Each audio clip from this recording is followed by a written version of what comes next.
प्यारे विद्यार्थियों, आप सभी का एक बार पुनः स्वागत है एमएस एजुकेट चैनल पर। और आज हम कर रहे हैं कक्षा 8 के अंदर गणित विषय के अंदर जो अपना अध्याय 3 है चतुर्भुजों को समझना, उसके एक्सरसाइजों को सोल्व करते हैं।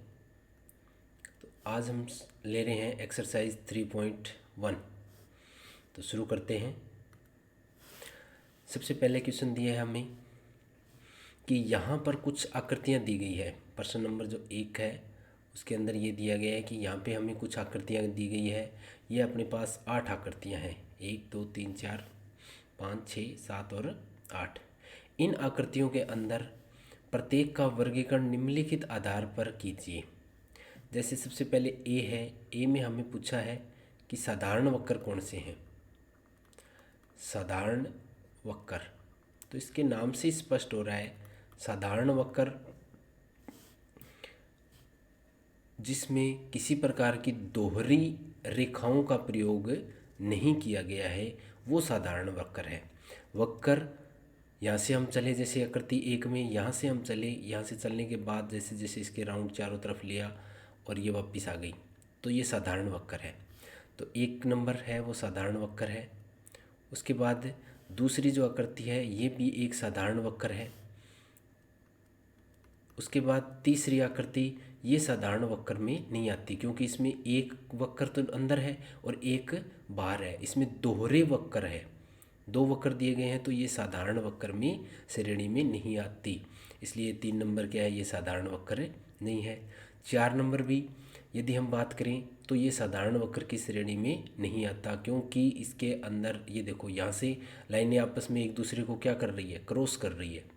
तो जहाँ लाइनें क्रॉस कर रही हो या बीच में कहीं भी आपस में मिल रही हो तो वो साधारण वक्र की श्रेणी में नहीं आता। तो 4 नंबर भी साधारण वक्र की श्रेणी में नहीं आता। 5 नंबर यहाँ से चले ये वक्र हुआ, लेकिन उसके बाद फिर यहाँ से चले ये फिर वक्र हो गया, यानी 2 वक्र के भाग आपस में जोड़े गए हैं, तो ये क्या है, 5 नंबर भी साधारण वक्र की श्रेणी में आता है। यदि यहाँ पे ये राउंड कर देते, जैसे इस तरह से ये होता, ये इस तरह से होता, ये पूरा राउंड होता, तो ये साधारण वक्र की श्रेणी में नहीं आता।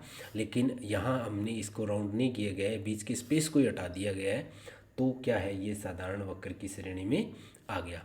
उसके बाद 6 नंबर आकृति, ये भी पूरी की पूरी किस में आती है, साधारण वक्र में, क्योंकि इसमें कहीं भी कोई भी पार्ट्स है वो एक दूसरे को क्रॉस नहीं कर रही या डबलिंग नहीं हो रही है, डबल नहीं हो रही है, दोहरे नहीं है।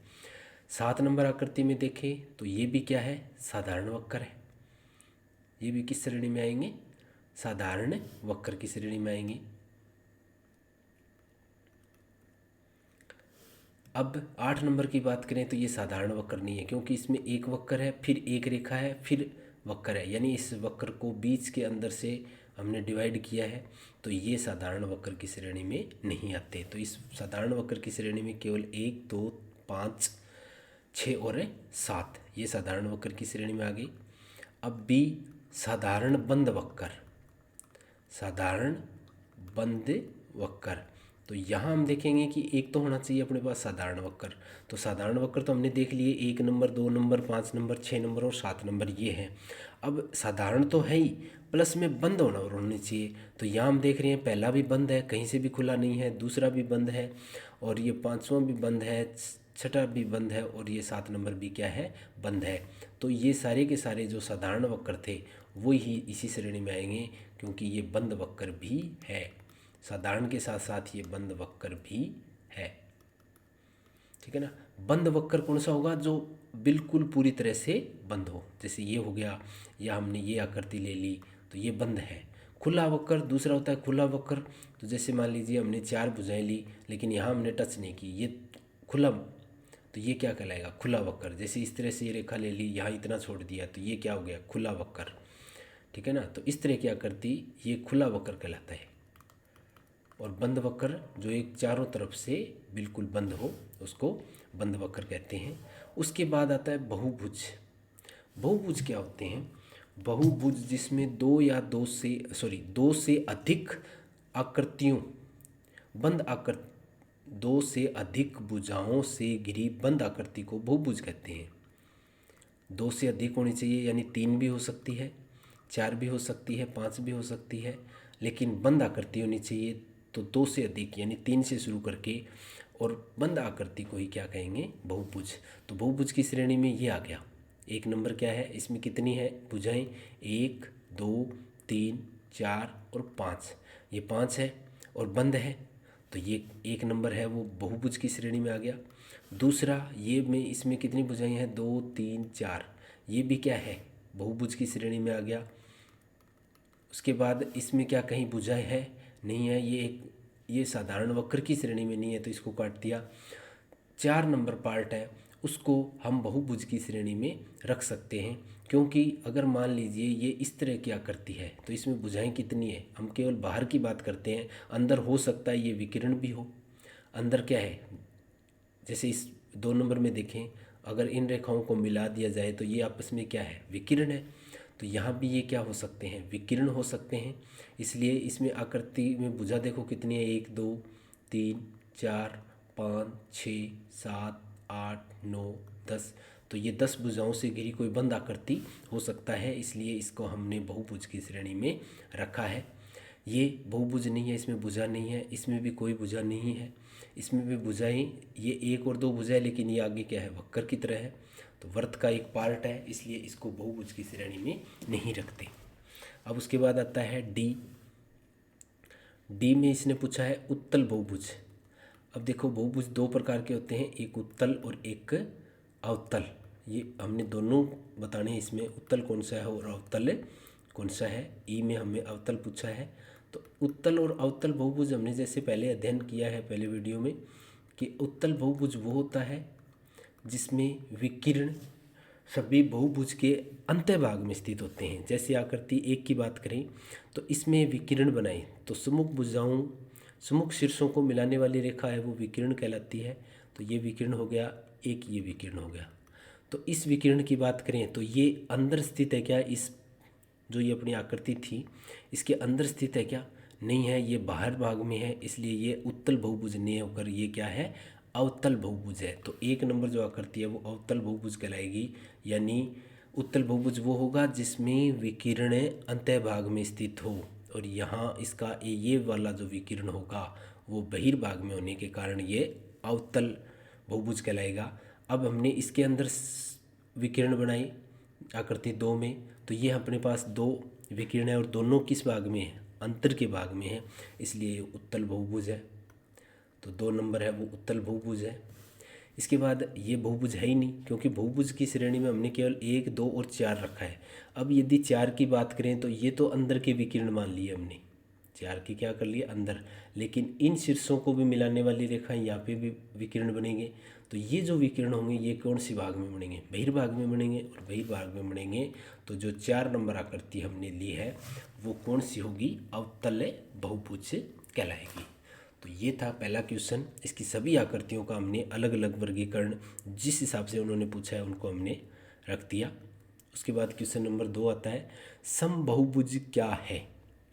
तो पहला क्वेश्चन तो यही पूछा है हमें, समबहुभुज क्या है। तो नाम से स्पष्ट हो रहा है समबहुभुज। बहुभुज हमने बताया था, अगर डायरेक्ट सीधा पूछ लिया जाए कि बहुभुज क्या है, चलो हम पहले बहुभुज की परिभाषा लिखते हैं फिर समबहुभुज की लिखेंगे। अगर हमसे डायरेक्ट पूछ लिया जाता है कि बहुभुज क्या है, तो बहुभुज हम लिखेंगे 2 से अधिक, 2 से अधिक, 2 से अधिक, या हम ये भी कह सकते हैं 3 व 3 से अधिक, कोई सी भी लिख सकते हो, 3 व 3 से अधिक, अधिक भुजाओं से घिरी, भुजाओं से घिरी बंद आकृति को, बंद आकृति को बहुभुज कहते हैं, बहुभुज कहते हैं। या तो हम कह सकते हैं 2 से अधिक, या हम कह सकते हैं 3 व 3 से अधिक भुजाओं से घिरी बंद आकृति को बहुभुज कहते हैं। लेकिन हमें क्या पूछा गया है, समबहुभुज। अब समबहुभुज वह बहुभुज, अब बहुभुज दो श्रेणी में आता है। ये बहुभुज कितनी श्रेणी में आता है? दो श्रेणी, इसके दो पार्ट बनाए गए हैं, एक तो समबहुभुज, एक विषम बहुभुज। समबहुभुज और दूसरा आता है इसका पार्ट विषम बहुभुज। अब जो विषम बहुभुज है उसकी हमें परिभाषा पूछी है। तो सम मीन्स समान, बहु मीन्स बहुत भुजा और भुज मीन्स भुजा, यानी दो से अधिक जितनी भी भुजाएं हैं वो सभी क्या हो? समान हो। और भुजाएं यदि समान होगी तो कोण भी क्या होगा? समान होगा। तो उसको कहेंगे समबहुभुज। और विषम बहुभुज जिसमें भुजाएं समान नहीं हो वो विषम बहुभुज कहलाता है। तो हमें समबहुभुज की परिभाषा पूछी है। तो समबहुभुज होगा वह बहुभुज जिसकी सभी भुजाएं, वह बहुभुज जिसकी सभी भुजाएं समान, सभी भुजाएं समान तथा कोण समान हो, तथा कोण समान हो। सभी कोण लिख सकते हैं हमने, क्योंकि सभी भुजाएं समान होगी तो सभी कोण भी क्या होंगे? समान होंगे। तो सभी कोण समान हो समबहुभुज कहलाता है, समबहुभुज कहलाता है। ये हो गई हमारे पहला जो उत्तर है वो ये लिखेंगे। हमें बहुभुज की नहीं बतानी है, हमें यहाँ से शुरू करना है। समबहुभुज क्या होगा? वह बहुभुज जिसकी सभी भुजाएं समान तथा सभी कोण भी क्या हो? समान हो, उसको समबहुभुज कहते हैं। अब दूसरा, एक समबहुभुज का नाम बताइए जिसमें तीन भुजाएं हों। अब देखो, तीन भुजाओं वाली आकृति क्या कहलाती है? त्रिभुज। चार भुजाओं वाली आकृति कहलाती है चतुर्भुज। और छह भुजाओं वाली आकृति कहलाती है षट्भुज। इसी तरह पांच भुजाओं वाली आकृति कहलाती है पंचभुज। पंचभुज, ये इनके नाम होते हैं।